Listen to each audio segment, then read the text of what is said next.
Manchester United won, Real Sociedad won. What did we learn from that game? Well, first of all, going into the game, I definitely would have taken a draw. Take the game back to Old Trafford. You back us at Old Trafford, especially with just how poor we've been lately. And when I looked at the bench, I'd have definitely taken a draw before the game. But having watched the game, I'm upset. I'm frustrated. It feels more like a loss than a draw because we were in a winning position. It felt like we were going to make it 2-0 and go into Old Trafford with 2-0 lead. You think that is the tie sealed, and then we probably have Rangers in the next round, which is very much a winnable game, to then this penalty just changing the momentum of the game. And I think that is so frustrating because for me, it's one of those where not a single Real Sociedad player complained. When that corner went in, there wasn't one Real Sociedad player calling or asking for a penalty. We can continue on playing for a good minute, and then the ref stops playing. It's like, oh, VAR. And it was like, if the players were complaining or going and running around the ref, you understand where VR intervenes. But it was like, why did VR have to intervene there? Because is Bruno meant to jump like a pencil now? Ooh, ooh. No, you've got to jump with your arms out. You've got to hold the players off and use your body, And it's, for me, I understand it's hit Bruno's arm, but let's be honest, there wasn't a single Real Sociedad player that complained. It wasn't this clear and obvious it's hit Bruno's arm. What can Bruno do? You can say it's an unnatural position, but that's how you jump, so it is a natural position, and it's such close proximity. What can Bruno do? Because there's been so many times where we've played a game and the opponent, it's hit our opponent's hand in the penalty box, but it's been close proximity or it's been a natural position, so we've not got a penalty. And you can understand, yeah, it did hit the arm. I can get why you get a penalty, blah, blah, blah. But that's happened to us so many times and we've not got a penalty for that. Or we've been fouled so many times in the box and not got a penalty. And then, the one on Delict at West Ham, the one they almost gave Everton. For me, it was just frustrating because I felt like that changed the momentum of the game. And I don't complain too much about refs and VAR because I say we've been crap. There's been a lot of times where we've had shit decisions against us, but I've said, you know what, we've been crap. The last time I really complained about VAR was the West Ham game because I thought we did enough to win the game and VAR screwed us over. But I've said there's been so many times where, yes, VAR decisions haven't gone away, but we've been crap. We've not deserved to win. Today, the first 17 minutes was really good. We were 1-0 up. It looked like we were going to make it 2-0 up. And I felt as soon as they made it 1-1, the momentum switched. The fans were getting up behind Real Sociedad, the momentum switched. And I felt like we were just holding on those last 10, 15 minutes. I felt that we had chances and we were wasteful at times, but I felt the momentum switch. And that really annoyed me because had it not been for that penalty, we could have been in a position where we're 2-0 up going into the next leg. And for me, the Europa League is really important. This is our chance of winning a trophy, redeeming our season. And to go out this early would be frustrating. At least if you get through to the next round, you've got another 2 games. You would expect us to beat, if it's Rangers that go through, you'd expect us to beat Rangers. And if you get to a semi-final, it gets exciting. If we go out in the round of 16, the season is over in the middle of March. And I felt like, we're good enough to beat Real Sociedad, but I'm not confident we go and win the next leg because it's Manchester United. You don't know what Man United side will show up. But I'm confident we're good enough to beat Real Sociedad, but they'll probably have a Subamende available in the next leg, and that's going to make them better. And we haven't got the best record at home, and we're not the best team at scoring goals. But I will say this. I saw improvements. I could see Amorim's system. I liked it. He played Garnacho on the right and Zirkzee on the left, although Garnacho was still a little bit selfish with the shots. But I thought the system was good. I thought the setup was good. I thought we were the better team until the last 20 minutes, until the penalty. And I felt that it was just those moments of quality that's let us down. I thought Amorim coached to win. I thought the system was good. It was working. We're in control. But moments of quality let us down. Like Delot not putting in that cross first time to Rasmus Højlund. That let us down. Garnacho shooting every time he gets the ball. That let us down. And then when he did pass, it was a fantastic pass and a fantastic assist from Garnacho into Zirkzee. Delot's decision-making in the final third. Højlund was quite unlucky today because he had a few fouls not go his way and he should have had the ball passed to him. But I guess, his hold-up isn't just quite to the level. Amorim had no one on the bench to help. Collier was coming on at right 10. I like Kobe Collier, but you want him in the pivot. But I did think Casemiro had a much better game today. I think the intensity was less, and that was good.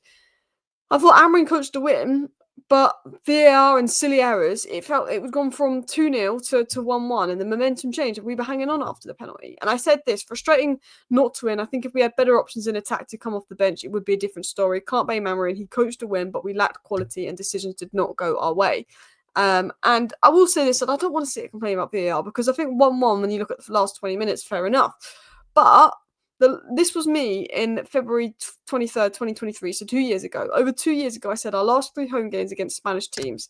Today, ref gives Barcelona a soft penalty. That's when I said the tweet when we played Barcelona. You know, when we played Real Sociedad last time, the ball bounced, hit Martinez's arm, and they gave Real Sociedad the jammiest penalty. Barcelona got a jammy penalty against us. So when we played Atletico Madrid, I remember the ref kept stopping the game for these non-header injuries that Atletico had. There was another Spanish team he played. I can't remember who it was, where Pelistri was fouled and he got a yellow card.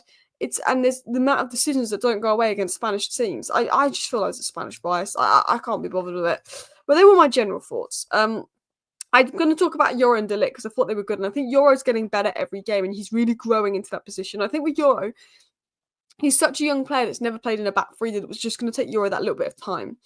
But I said costly mistakes from United players again. Zirkzee I thought was very good, not just the goal, but his all-round passing and play was just an intelligence. He was our best attacker for the last month, easily a level above everybody else.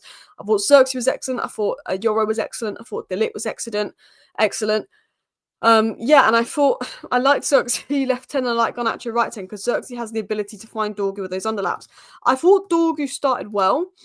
And then I think after the injury, Dorgu dropped off, which makes me think he's carrying potentially a little bit of an injury in that second half. I felt that he wasn't as good once he sort of got that injury. So I think he might have been carrying an injury, to be honest with Dorgu. I think he struggled more, but I thought he started really well and bright. But let's talk about my man of the match, Joshua Zirkzee. So his statistics via Statman Dave. Go give him a follow. 100% dribbles completed, 21 passes completed, 4 out of 6 aerial duels, 3 shots, 2 interceptions, 2 clearances, 2 out of 2 tackles, 1 goal. Even if it wasn't for the goal, I think Joshua Zirkzee was arguably man of the match. You could give it to De Ligt, you could give it to Euro. Mascherano even had a good game. I thought the 3 centre-backs were excellent. I thought Bruno had some good moments. But I think for me it was Zirkzee because he was just a level above in attack. And this is how I feel about Joshua Zirkzee. I believe that if Joshua Zirkzee is surrounded by intelligent players that can make the right runs and play at right intensity, Joshua Zirkzee is a good footballer.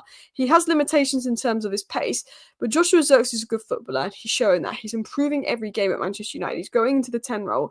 And I think if he has the right players around him that are on his wavelength and are intelligent, I think Zirkzee can be a good player. It was a very good finish from Zirkzee today, but it was his touches, his passes, his movement, his creativity.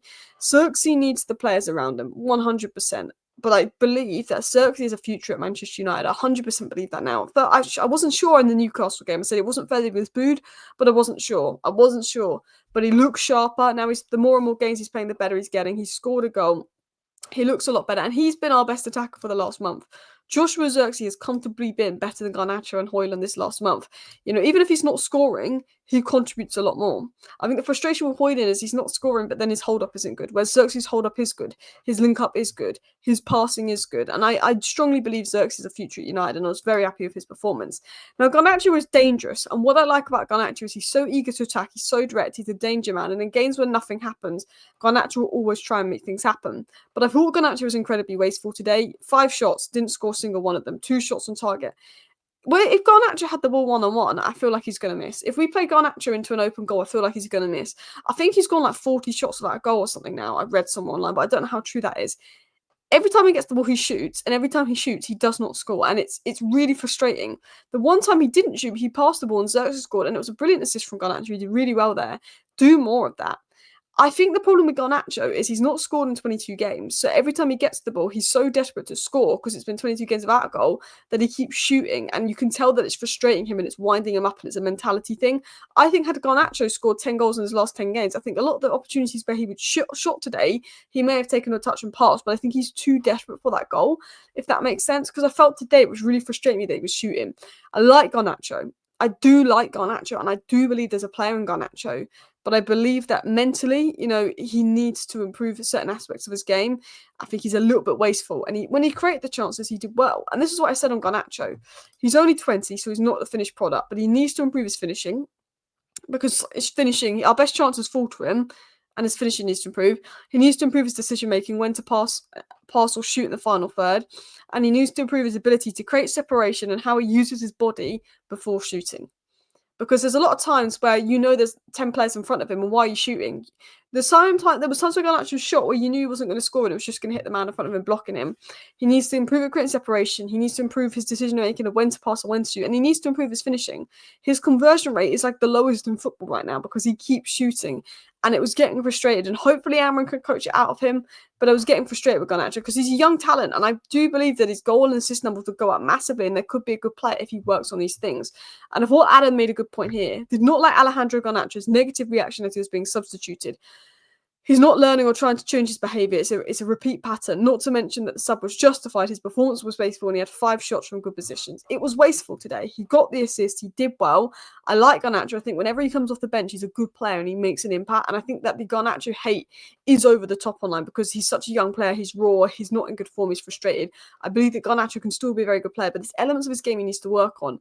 And he's incredibly frustrating at the moment. Now, I want to give a shout out to Matthijs de Ligt because I did think Matthijs de Ligt was excellent. Even when he slipped, he managed to clear the ball away. And I was really impressed with de Ligt's performance. And I think, he has some limitations on the ball, but I think off the ball, he is our best defender. He was making blocks, he was making good calls and all of this. And then I also have to say, I thought Lenny Yoro has been growing into each game. Every game that Lenny Yoro's played, I think he's got better and better and better. And I think he's learning the role of the wide centre-back better, slowly improving into it as well. So I was really happy with the defence. I thought Majraoui had a good game as well. And I do think if we're basing it off the first 70 minutes, we have the quality to go and beat them in the second leg. But I said this, I think Real Sociedad is almost our hardest game.